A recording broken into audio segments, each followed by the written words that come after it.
المرسلين وعلى آله وصحبه أجمعين. أشهد أن لا إله إلا الله وحده لا شريك له وأشهد أن محمدا عبده ورسوله. يا أيها الذين آمنوا اتقوا الله حق تقاته ولا تموتن إلا وأنتم مسلمون. يا أيها الذين آمنوا اتقوا الله وقولوا قولا سديدا يصلح لكم أعمالكم ويغفر لكم ذنوبكم ومن يطع الله ورسوله فقد فاز فوزا عظيما. أما بعد فإن أصدق الحديث كتاب الله وخير الهدي هدي محمد صلى الله عليه وسلم وشر الأمور محدثاتها وكل محدثة بدعة وكل بدعة ضلالة وكل ضلالة في النار. أمسينا على فطرة الإسلام وكلمة الإخلاص وعلى دين نبينا محمد صلى الله عليه وسلم وعلى ملة أبينا إبراهيم حنيفا وما كان من المشركين. Yang berusaha Tuan Nazim Masjid Timbalan, setiausaha bendahari dan para AJK yang dimuliakan, yang dirahmati imam yang memimpin salat maghrib sebentar tadi, yang khusyuk mendoakan kita sejahtera kita dunia, mendoakan dengan khusyuk sejahtera kita di akhirat, dan juga Bilal yang memandangkan azan, dan siap yang mempersiapkan masjid menyambut kita semua. Sesungguhnya muslimin muslimat, hadirin hadirat yang dikasihi Allah, insya-Allah diridai Allah. Assalamualaikum warahmatullahi wabarakatuh. Bersyukurlah kepada Allah SWT kerana telah menganugerahkan kepada kita masa untuk hadir ke masjid. Itu anugerah Allah SWT. Itulah yang Allah bersumpah wal as, dengan demi masa manusia ini rugi dengan masa, dan yang tak ruginya ialah orang yang beriman dan beramal soleh. Siapa pula yang beriman beramal soleh? Antaranya ialah yang datang ke masjid, itu orang beriman beramal soleh. Ini kerana berpandukan kepada orang yang paling soleh, iaitu Nabi Muhammad sallallahu alaihi wasallam. Nabi ini ulang alik harinya ialah ke masjid, dan itulah yang dimaksudkan Allah bersumpah dengan masa. Kita di dunia ini, kita ada jadual untuk kita penuhi, jadual Allah untuk kita penuhi. Masa itu adalah ada masa-masa tertentu dah kita penuhi masa itu mengikut jadual Allah. Contoh jadual Allah itu ialah 5 waktu. Itu jadual Allah. Siapa yang abaikan, dia adalah orang yang rugi, seperti mana Allah bersumpah. Yang tak rugi siapa? Yang memenuhi masa itu. Termasuklah datang masa itu di masjid. InsyaAllah datanglah ke masjid selagi mana ada kudrat, selagi mana ada hayat. Datanglah ke masjid, kerana itulah yang Nabi tunjukkan kepada kita. Itulah perkara yang amat besar dalam hidup kita ini, kerana kita memenuhi masa kita itu dengan jadual yang ditentukan oleh Allah kepada kita. Bersyukur juga dapat bertemu dengan tuan-tuan pada petang bahagia ini. Tajuk yang kita nak kongsi pada petang ini lah, yang dibaca saat masuk kubur dan boleh menangis di sana. Maksudnya di sini, apabila kita masuk kawasan perkuburan, hendaklah kita baca, dan di sana boleh menangis. Boleh menangis asalkan tidak sampai meratap. Menangis itu maksudnya menangis kemanusiaan, mengalir air mata, sedikit teresak-esak kerana sedih, dan menangis itu bukanlah meraung-raung. Kalau meraung dah jadi meratap. Boleh menangis di kubur, tak salah selagi tidak meratap. Yang dibaca di masa kubur itu ialah, maksud di sini, apabila kita masuk kawasan perkuburan, janganlah kita hanya melintas sahaja, tak baca apa-apa. Tak baca apa-apa. Kalaulah begitu, ulama kita katakan, kalau begitu samalah juga dengan kambing ataupun ayam ataupun itik datang tawaf keliling-keliling pulang, samalah seperti itu. Sebab hubungan kita sesama kita tak pernah putus. Sama ada saudara kita yang dah wafat ataupun orang wafat yang dah mati kepada kita, hubungan itu tak pernah putus, iaitu doa dan salam, tak pernah putus. Jadi apabila apabila kita masuk ke satu perkuburan, hendaklah kita baca, jangan tak baca apa-apa. Sebab orang dalam kubur itu tunggu apakah hadiah yang nak disampaikan kepadanya. Tunggu-tunggu, sebab kita tak tahu mereka di dalam sana, kita di atas sejengkal saja. Kita tak tahu kerana antara kita sejengkal saja. Dia dah di alam akhirat, kita masih lagi alam dunia, tapi jaraknya sejengkal saja. Dia tunggu-tunggu hadiah daripada kita. Apalah nak bawa hadiah apa, tiba-tiba apa pun tak bawa. Maknanya itulah mereka sedih. Kalau andai kata mereka ni ada kuasa baling tanah kepada orang sedemikian, mungkin mereka baling tanah kepada kita. Datang tak apa-apa, tak baca apa-apa, salam pun tak ada, apa pun tak ada. Kita ambil contoh Nabi sallallahu alaihi wasallam. Apabila Nabi ini orang yang paling banyak menghadiri pengkebumian, orang yang paling banyak menghadiri kematian. Nabi, antaranya Nabi, contohnya dalam perang Uhud 70 orang sahabat gugur syahid. Nabi saksi gugur mereka. Nabi saksi mereka yang gugur itu dan dimakamkan sebagai syuhada. Nabi saksi 70 orang sekaligus. Itulah Nabi, orang yang paling banyak menghadiri kematian. Sahabat yang cedera bawa pulang, Nabi ziarah dan disampaikan berita sahabat yang cedera itu wafat. Nabi datang, Nabi doa, dan Nabi pernah. Dan apabila Nabi masuk ke kawasan perkuburan mengebumikan sahabat ataupun seorang jenazah, Nabi masuk begitu khusyuk. Nabi khusyuk sekali, seolah-olah Nabi di atas kepala Nabi ini ada burung. Jadi burung itu di kepala Nabi, kerana Nabi ini terlalu khusyuk, mungkin burung itu ingat batang ataupun dahan kayu. Itulah Nabi dikubur begitu khusyuk. Sedangkan kalau kita kira Nabi itu adalah seorang Nabi, salah tak ada, dosa tak ada, menerima wahyu, doanya sentiasa dimakbulkan. Begitu khusyuk Nabi masuk kubur. Nabi doa atas, Nabi turun, Nabi berdoa, Allahumma inni a'udzubika min azabil qabr. Nabi minta doalah kamu daripada azab kubur. Doalah banyak-banyak daripada azab kubur. Itu Nabi masuk dalam kubur. Apabila masuk dalam kawasan kubur itu, kita ni hendaklah kita biarlah kubur itu meresap dalam jiwa kita, ataupun hayatilah sebenar-benarnya kubur itu, yang mana itulah tempat kita nanti. Itulah Nabi masuk kubur begitu khusyuk.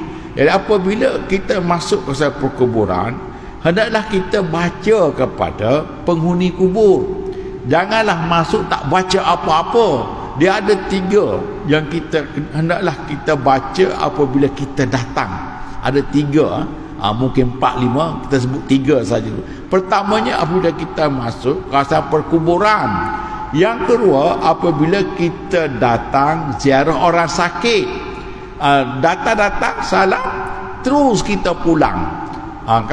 Kalaulah begitu, tak datang pun tak apa kalau kita nak kira bahasa. Tapi kalau tak datang, tak bolehlah kalau mengingatkan persaudaraan. Tapi kalau nak kira, apabila kita datang, hendaklah kita doakan dia.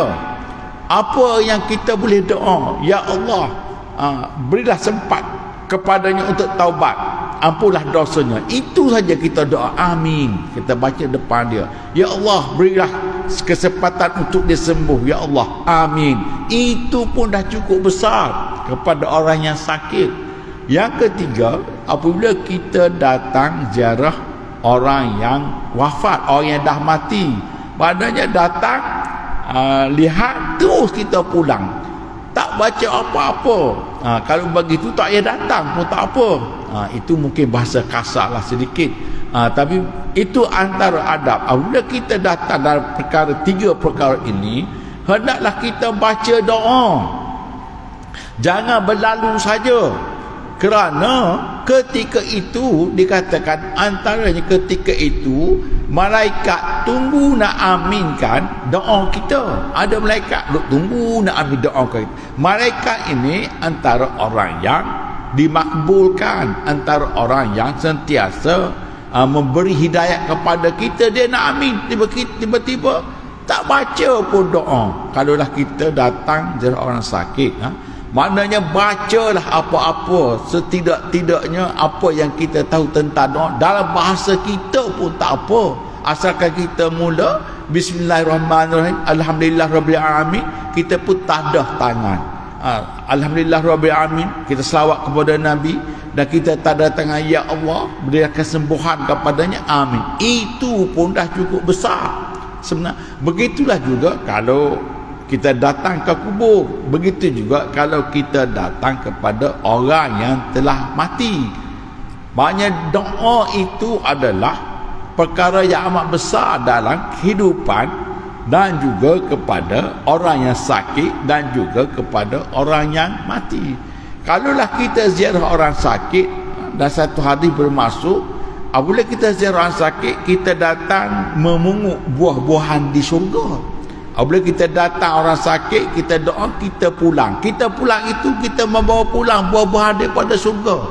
Itu dalam satu hadis mengatakan, besarnya kita ziarah orang sakit, besarnya kita menziarah orang yang wafat, besarnya kalaulah kita ini datang di perkuburan. Jadi di sini bab perkuburan. Diriwayatkan oleh Abu Dawud dari Buraidah bin Khashib bahawa Nabi sallallahu alaihi wasallam bersabda, Aku pernah melarang kamu ziarah kubur. Sekarang berziarah kubur kamu, kerana dalam ziarah kubur itu terdapat banyak peringatan. Apa peringatannya kalau kita ziarah kubur? Pertama, kita ingat mati kita. Itu yang paling besar sekali. Kubur dengan mati tak boleh dipisahkan. Seperti makan dan minum. Pergi kubur, mana boleh pisah dengan mati. Jadi banyak peringatan. Datang ke kubur itu peringatan kepada kematian kamu sendiri. Datang ke kubur itu mengisahkan kalaulah hati kamu itu lunak, dah lembut, lunak lembut, terasa nak taubat, terasa menyesal tentang dosa-dosa lain, terasa nak jadi seorang yang soleh. Banyak peringatan. Dan ingat, apabila datang ke kubur itu terlalu banyak peringatan di sini. Antaranya, apabila masuk kubur, bagaimana apabila berbicara dengan malaikat? Boleh ke nak jawab? Yang boleh jawab itu orang beriman dan beramal soleh. Kalau tidak, tak dapat jawab ataupun tersekat-sekat untuk menjawab.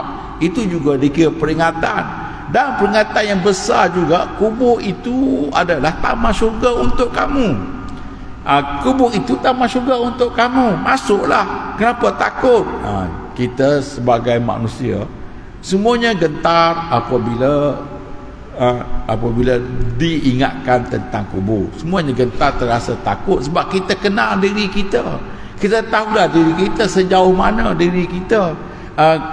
Gentar dan takut itu bermakna bukanlah kita tak ada persediaan, tetapi bila diingatkan kubur terasa sedemikian, akan terasa. Soalan pun kita tahu apa ditanya, ma rabbuka wa man nabiyuka.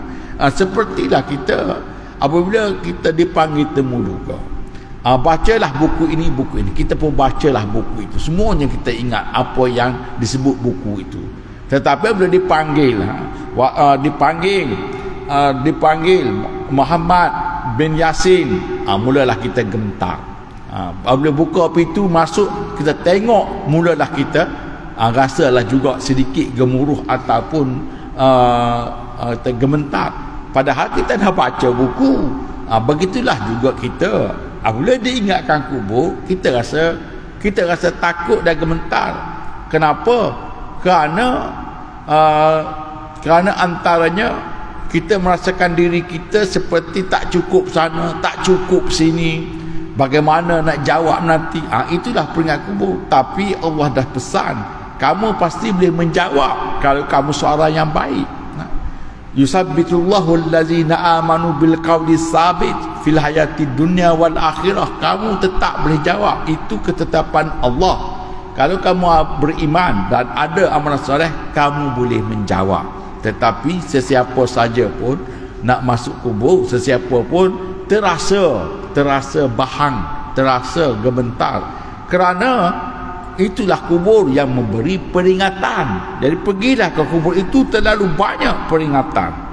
Dan sambung lagi, diwakilkan oleh Nasai dari Buraidah, barang siapa yang ingin berziarah kubur, silakan, dan janganlah kamu mengatakan perkara itu buruk ataupun perkara itu jahat, kerana kubur itu mengingatkan kematian. Dahulu Nabi larang, lebih-lebih lagi perempuan ke kubur. Sekarang ni pergilah kamu ke kubur, kerana kubur itu memberi peringatan kepada kamu. Pergilah ke kubur, kerana kubur itu memberi keinsafan kepada kamu, mengingatkan kematian kamu. Pergilah dan jagalah adab. Janganlah sampai ada majlis ataupun seperti bercampur gaul. Itu memanglah tak boleh ataupun haram. Perempuan adalah menutup aurat sepenuhnya, sebab kubur itu tarikan akhirat. Kalaulah ada perempuan tak pakai sepenuhnya, bermakna masih ada lagi tarikan dunia. Kalau begitu, apa gunanya pergi ke kubur? Seperti Nabi, Nabi pergi ke kubur penuh dengan keakhiratan. Tidak ada lagi dunia. Nabi masuk kubur, tak ada lagi hal dunia. Berbalik pada generasi hari ini, apabila datang ke kubur, masih lagi bercakap, masih lagi bersembang. Yang ada handphone, sibuk dengan handphone. Sebenarnya itu bukan tempat dan bukan masanya seperti sedemikian. Masuk kubur itu seperti Nabi sallallahu alaihi wasallam, tak ada langsung dunia. Yang adanya ialah diri kita, bagaimana nak hadapi kubur kita sendiri, bagaimana tiba giliran kita sendiri. Itunya sebenarnya kalau kita masuk kubur. Diriwayatkan oleh Umar bin Ibn Abbas bahawa Nabi bersabda, setiap orang menziarahi kubur kawannya sesama mukmin yang dikenalnya, lalu ia mengucap salam padanya, maka penghuni kubur itu menjawab salamnya seperti mana ketika dia masih hidup. Inilah adabnya. Jadi pertamanya berilah salam kepada ahli kubur, beri salam. Selepas itu bacalah doa keampunan, Allahumma ighfir lahum warhamhum wa'afin wa'fanhum. Kalau tak ingat pun, lepas beri salam itu, ya Allah, ampunkanlah semua penghuni-penghuni kubur daripada muslimin ini. Itu pun dah cukup besar bagi mereka. Kalau ingat surah-surah, baca qul huwallah. Itu aja kita ingat, qul huwallah, qul a'udzu bil falaq, qul a'udzu bin nas. Itu yang kita ingat, baca aja. Kalau boleh kalau ingat surah yang panjang, kalaulah ingat surah panjang, bacalah mana-mana yang kita ingat daripada ayat Quran dan doa. Itu adab kita masuk kubur. Sebab kita diajar, kita diakidahkan, kita beriman kepada Allah bahawa kita ini tidak mati. Kita mati itu hanya sebutan. Apabila kita wafat, itu kita disebut mati. Kita disebut saja mati, tapi kita tak mati. Apabila kita masuk kubur, kita mulakan kehidupan. Ini kita masuk kubur, kita mulakan kehidupan, bukan kita mati. Orang kafir pula apabila mati, tamatlah kehidupan, tak ada lagi dah. Mana ada lagi, sudah hancur dan tak ada apa-apa lagi. Mana ada malaikat, mana ada soal bicara, tak ada. Apabila mati, habis. Kita pula apabila mati, tamat satu bab. Apabila masuk kubur, kita mulakan kehidupan. Kalaulah kamu orang bahagia, bahagia. Kalaulah tak bahagia, wali'azubillah. Kalau tak bahagia, maknanya banyaklah sengsara, banyaklah azab. Kalau tak bahagia, kubur itu surga bagi kamu. Ini orang bahagia. Atakan kubur itu jurang. Apabila seseorang itu wafat, kita doakan, Allahumma ja'al qabrahu raudhatan min riyadil jannah. Ya Allah, jadikanlah kuburnya satu taman syurga untuknya. Kita doakan. Kerana apabila kita masuk kubur, kita mulakan kehidupan. Itulah mati. itulah yang Allah berfirman, amma yatasaalun anin naba'il azim. Mereka bertanya kepada kamu tentang perkara besar. Apa perkara besar itu? Antaranya perkara besar itu ialah kiamat. Jadi antaranya yang termasuk hal-hal kiamat ini kubur dan kematian. Jadi ingat kepada kita. Jadi apabila masuk di sana, kita masuk di kawasan perkuburan, maknanya beri salam. Mereka jawab semasa kita hidup. Kita saja yang tak mendengar. Dia dengar.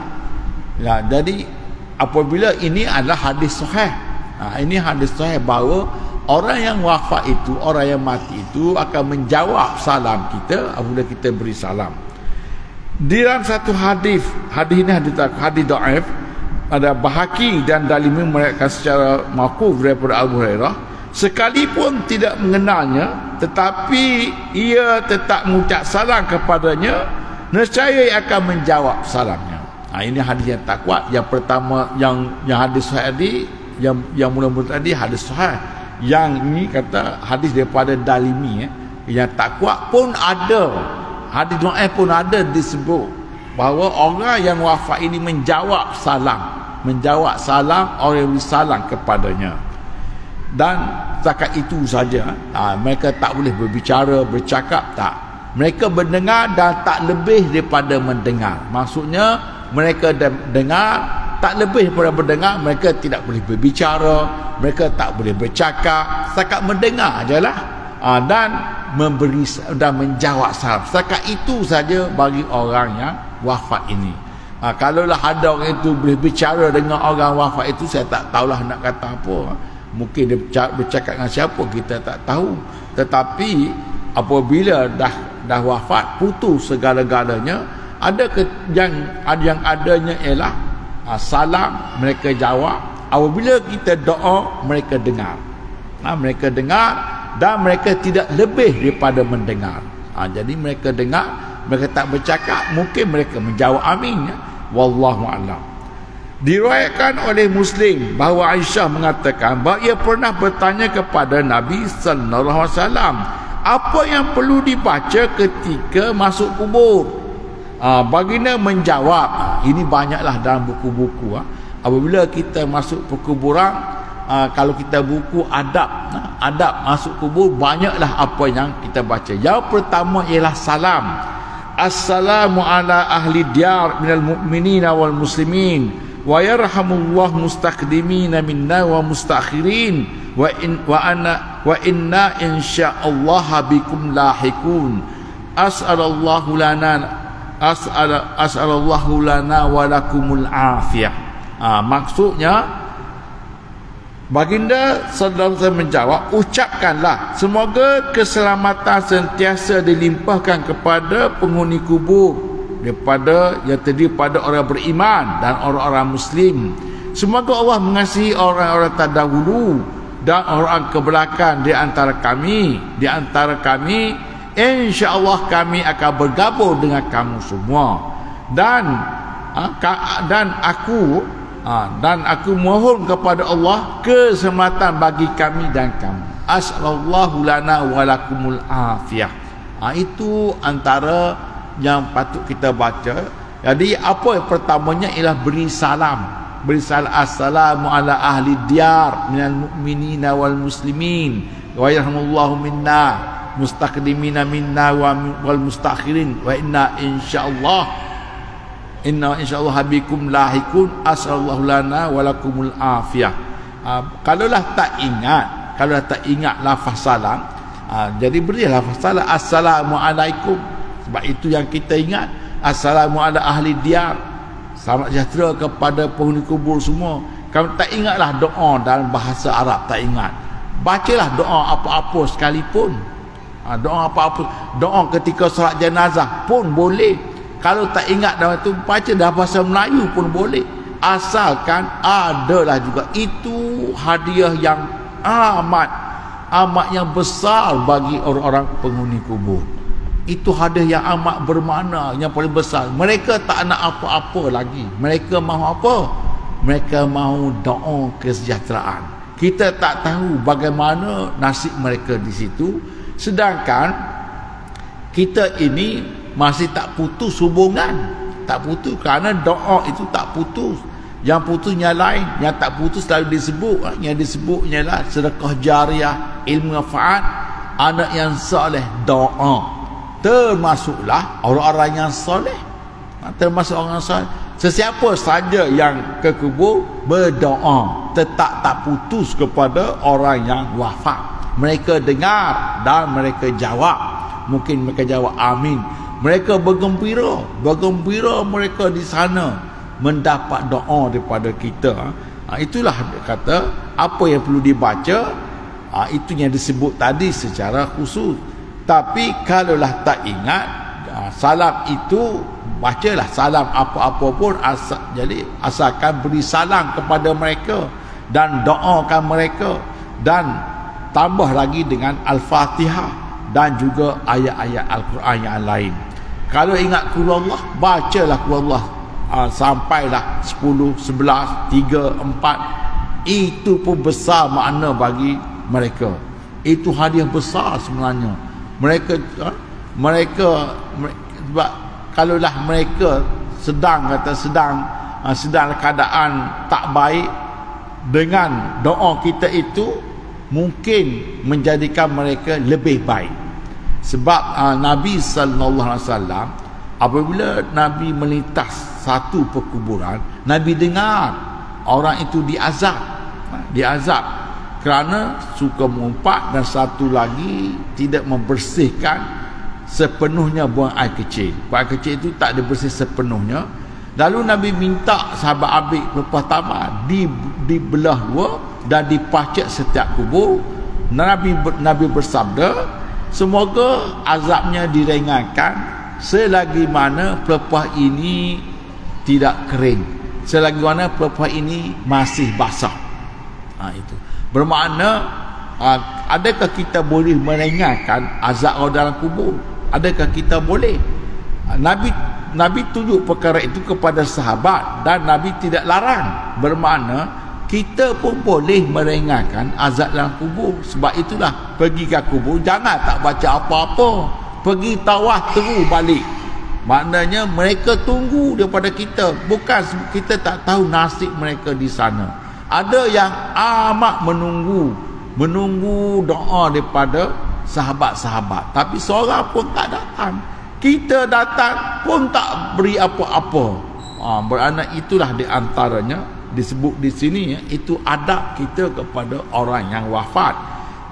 Jadi orang tak itu, dia sangat berharap kepada kita satu hadiah yang amat besar. Berilah kepada mereka. Berilah kepada mereka, kerana apa yang Nabi tunjuk, Nabi kata dapat ringan selagi mana pelepah itu basah. Bermakna kita pun boleh meringankan azab orang kubur, kerana kita terserah kepada Allah. Kita tak tahu kalau dah doa kita dimakbulkan dengan amalan soleh. Kita ada juga amalan soleh, dengan berkat amalan soleh itu doa kita Allah terima. Allah terima. Kita mohonkan kuburnya diluaskan, masuk kubur diluaskan, ringankan azab. Tak tahulah, kita bacalah doa apa, kubur nak lapang kuburnya, berilah cahaya kepadanya, antara doanya lah yang Nabi doa kepada Abu Samah. Kita pun amin. Kalau dah doa itu dimakbulkan, sepertilah juga Nabi yang pacak pelepah tamar tadi. Kita tak tahu, tapi kita terserah kepada Allah SWT. Jadi sebab itulah apabila kita masuk ke perkuburan ini, bacalah sesuatu untuk ketenangan, untuk kebahagiaan mereka, untuk kebaikan mereka, apa saja kesejahteraan mereka di sana. Mereka menunggu-nunggu, tunggu, tak ada kau orang nak datang hari ini, tak ada kau nak datang. Tiba-tiba kita yang datang. Kita datang berselawat, baca Fatihah, beri salam, doakan, dan terserahlah kepada Allah. Kalaulah doa kita dimakbulkan, mereka yang nasib yang tak baik itu mungkin insya-Allah mendapat lebih baik dengan doa kita. Sebab banyak dari kisah-kisah ini ada sedang diazab, datang anaknya mendoakannya, azab diringan. Banyak kisah sedemikian yang kita dengar. Begitulah juga dengan kita kepada sahabat, apatah lagi kita dengan ibu bapa kita sendiri. Itu disebut waladus soleh yad'ulah, anak soleh mendoakannya tanpa hijab, Allah terima doanya. Bermaknanya perkara itu amat besar bagi orang yang wafat. Kalau tidak, tak ada disebut oleh Nabi sallallahu alaihi wasallam 3 perkara yang tak putus. Dan hadis yang lain ada banyak lagi perkara yang tak putus, bukan 3 itu saja, banyak lagi ya yang disebut dalam hadis-hadis lain. Disebut dan hadis tersebut diriwayatkan oleh disebut dalam Sahih Bukhari dan Sahih Muslim bahawa suatu hari Nabi mendapati seorang wanita sedang menangis di satu kubur keluarganya.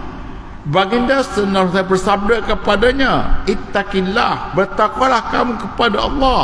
Ittaqillah wasbir." Takwalah kamu kepada Allah dan bersabarlah. Bermakna ini dalam hadis sahih dalam Bukhari dan Muslim, Nabi masuk ke kawasan perkuburan dan Nabi lihat ada seorang perempuan yang menangis. Nabi tak kata apa-apa, bahkan takwalah kamu kepada Allah dan bersabarlah. Nabi tidak halau perempuan itu pulang.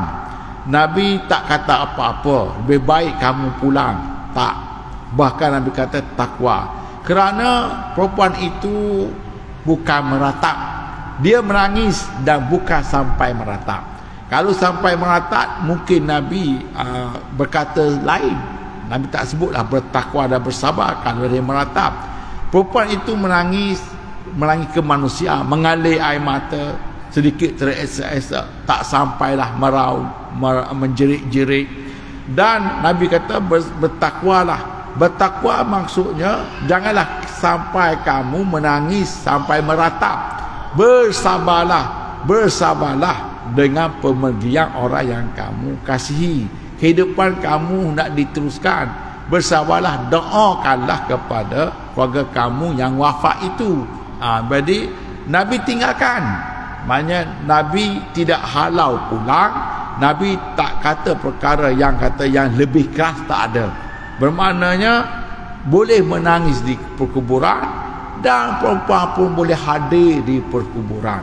Boleh menangis, janganlah sampai meratap. Apa itu meratap? Meratap ini amalan jahiliah. Amalan jahiliah. Apabila seseorang itu wafat, bukan setakat dia meratap, diupahnya orang supaya meraung-raung selama 7 hari, 10 hari. Diupahnya secara khusus. Berapa upah? Mungkin 1,000 dinar, 20 dinar, 30 dinar. Untuk upah hari meratap 3 hari. Jadi meratap-ratap ini meraung-raung, menjerit-jerit, seolah-olah tak dapat terima takdir Allah. Sebab itulah meratap ini Nabi tidak mengaku umat, Nabi tak mengaku. Itulah meratap. Meratap ini seperti orang kata separuh hilang akal kerana tak dapat menerima kematian, sedangkan kematian itu takdir Allah. Maknanya didengar di kita tak ada berlaku, tapi itu perkara itu berlaku di zaman jahiliah. Antaranya lagi ialah merobek-robek pakaian sehingga koyak. Ada lagi ialah menampak-nampak pipinya. Yang teruk lagi ialah menghembang muka ke lumpur ataupun mengambil lumpur melomor ke mukanya. Itu antara perbuatan meratap berlaku pada zaman. Sampai sekarang pun mungkin masih ada. Kalau kepada orang masyarakat yang jahil, masih ada. Itu tradisi yang diharam, sehingga Nabi kata itu bukan daripada kalangan umat aku. Namun Nabi tak mengaku umat orang yang meratap. Jadi perempuan tadi dia menangis kerana kesedihan dan bukanlah sampai dia meratap. Nabi pun bersabda, bertakwalah kamu, janganlah sampai meratap. Lalu Nabi pergi ya. Nabi tidak halau ataupun Nabi tidak menyuruh perempuan itu pergi pulang. Mereka uraian ulama, hadis tadi mengandungi pengertian yang amat besar, yakni boleh ziarah kubur lelaki dan perempuan, boleh ke kubur lelaki perempuan maupun mayat. Maknanya orang yang mati itu menjawab salam, dan boleh hukumnya perempuan menangis di kubur. Seandainya wanita itu haram berziarah kubur dan menangis di kubur, tentulah Nabi melarangnya dan memberi nasihat ataupun memberi peringatan yang tegas kepada orang yang datang ke kubur itu kalaulah ada kesalahan. Tetapi Nabi tak adalah tegas, nasihat yang tegas ataupun larangan yang tegas. Bahkan Nabi berpesan dengan sebaik-baik pesanan. Nabi melarang wanita kubur adalah yang tidak sahih. Kalaulah ada hadis Nabi yang melarang wanita kubur, hadis itu hadis tidak sahih. Ini mengikut kitab ini ya. Yang sahih ialah riwayat yang membolehkannya dengan syarat tidak menanggal hal-hal yang dilarang syariat, seperti membuka aurat, bercampur gaul lelaki dan perempuan, ataupun mengucap kata-kata yang tak baik atau sebagainya. Ini yang menjadi haram.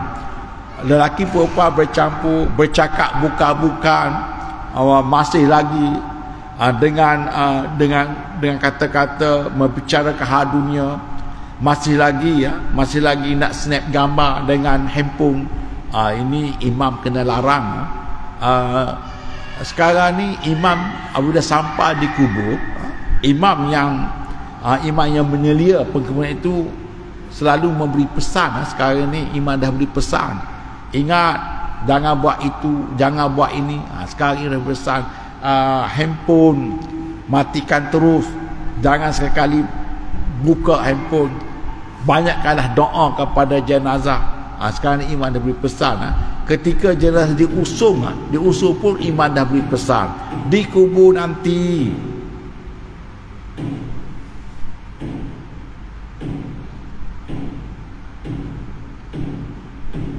azan dulu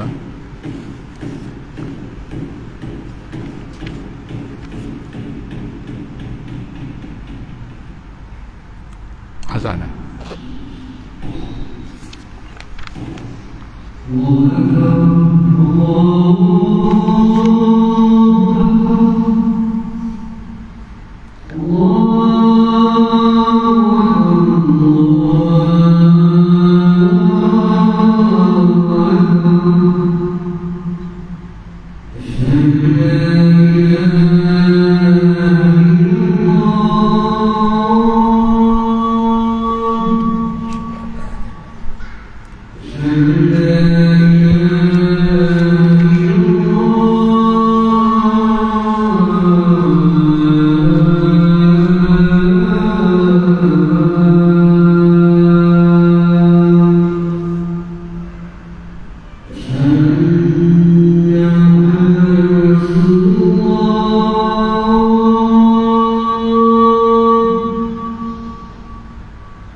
Allahumma rabb hadhihi al-qiyamah was-salatil qa'imah ati sayyidina Muhammadan al-wasilata wal-fadilah wa ba'ath maqamahu alladhi wa'adta subhanaka la tukhliful mi'ad.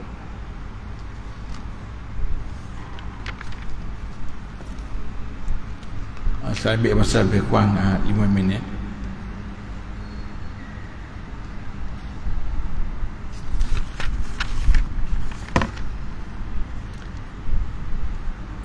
Di sini diterangkan meratap tadi. Di kalangan masyarakat Arab, menangis mayat bererti menangis sambil meratap, dengan menjerit-jerit, menampar pipi sendiri, merobek baju saku. Berdasarkan ijma' ulama, hal ini hukumnya haram dan terdapat peringatan tegas daripada Nabi sallallahu alaihi wasallam, yang mana Nabi bersabda, aku bebas tanggungjawab dari wanita-wanita yang mencukur rambutnya, yang meratap dan merobek-robek bajunya sendiri. Maknanya perbuatan meratap ini biasanya, yang meratap itu ialah perempuan, hanya perempuan. Tapi sekarang ini ada juga lelaki ya. Jadi meratap, kalau kita lihat kepada amalan orang Syiah pada hari Ashura, mereka meratap Sayyidina Husain. Kalau tuan-tuan boleh tengoklah di dalam YouTube bagaimana mereka meratap Sayyidina Husain. Ada yang setengahnya separuh mati, ikat pisau dan lantur pisau ke badan sendiri. Mereka cucuk badan dengan benda-benda yang tajam. Itu Syiah. Ini sebenarnya seperti mana disebut ini, Nabi tak bertanggungjawab, Nabi tak mengakumat orang seperti ini. Itulah Syiah. Bagaimana kalau tak sesat? Itulah selalu diingatkan. Dan khutbah Jumaat pun dahulu selalu disebut, janganlah kami sesat seperti orang-orang Syiah. Disebut pada khutbah Jumaat setiap khutbah dahulu. Itulah antara kesesatan yang masih ada pada hari ini kerana meratap kematian.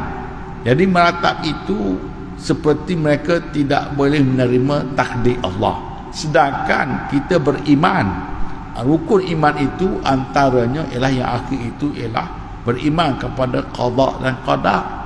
Dan qada dan qadar itu ialah antara contoh ialah kematian. Itu ketentuan Allah. Seseorang itu berusaha hidup, tetapi mati di tangan Allah. Bila-bila masa seorang itu boleh ataupun bila masa saja seorang itu akan sampai ajalnya, sebab perkara itu tak diketahui. Jadi terima kematian itu dengan ketentuan Allah. Boleh menangis kerana itu ialah kemanusiaan. Nabi sendiri pun menangis apabila anaknya Ibrahim wafat. Nabi pun menangis anaknya wafat. Tapi menangis setakat menangis manusia, iaitu mengalir air mata ataupun sedih, menunjukkan kesedihan lalu menangis. Janganlah sampai meratap. Ada juga menangis tak sampai meratap pada saat kematian, pada saat kubur. Itu hukumnya boleh. Ini adalah tangis ungkapan rasa sedih dan kasihan bersifat kemanusiaan. Nabi sendiri pun menangisi kematian putranya Ibrahim. Itulah kata menangis itu sifat manusia. Meratap itu ialah iblis. Lain. Meratap itu iblis dan syaitan. Kalau menangis itu yang sifat manusia yang soleh.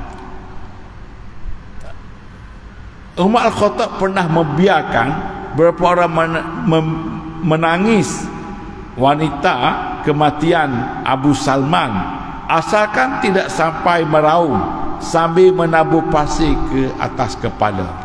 Ini ketika sahabat yang wafat, Sayyidina Umar Al-Khattab membiarkan wanita ini menangis asalkan tidak meratap ataupun menabur pasir di atas kepala. Sebab meratap ini kadang-kadang tak seperti tidak siuman, kerana perbuatan mereka itu seperti tak dapat terima takdir Allah Subhanahu Wa Taala. Itulah yang dapat kita kongsi pada petang bahagia ini. Jadi kesimpulan yang kita boleh ambil ialah itulah adab kita apabila kita masuk ke kawasan perkuburan. Sama ada kita lintas apabila kita sedang memandu, kita memandu kadang-kadang kita lintas kawasan perkuburan, sebaik-baiknya seperti inilah juga, iaitu beri salam, doakan walaupun sedang kita memandu, kerana kita lintas kawasan perkuburan. Doa kita sampai atau tidak walaupun kita dah berlalu jauh dah, tapi kalau kita baca ketika kita lintas dan kita sambil berjalan kita berdoa, selagi doa tak putus, mereka dengar dan mereka menjawab.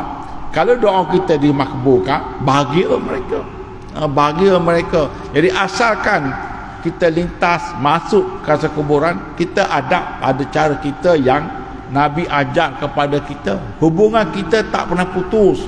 Innamal mu'minuna ikhwah.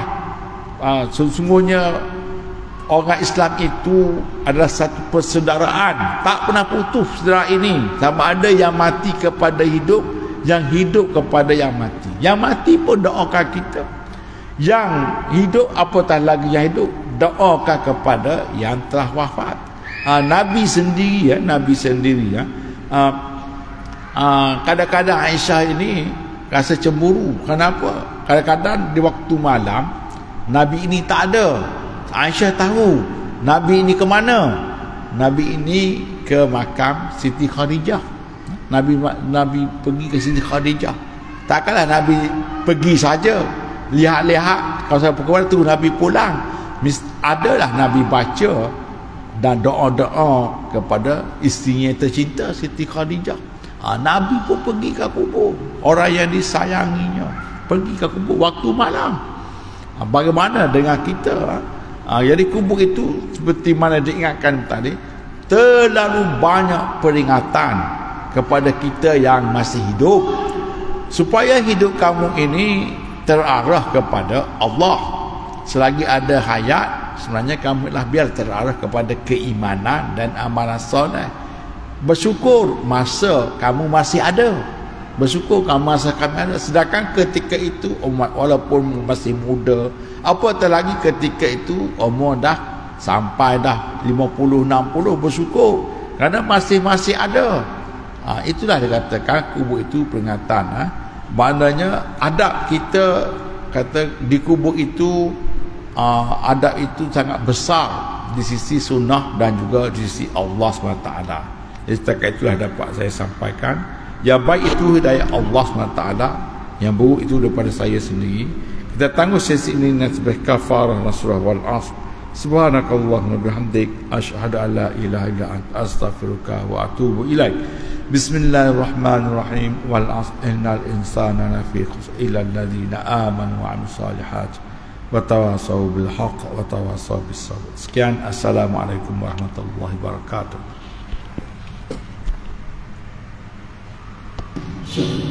الله أكبر أشهد أن لا إله إلا الله أشهد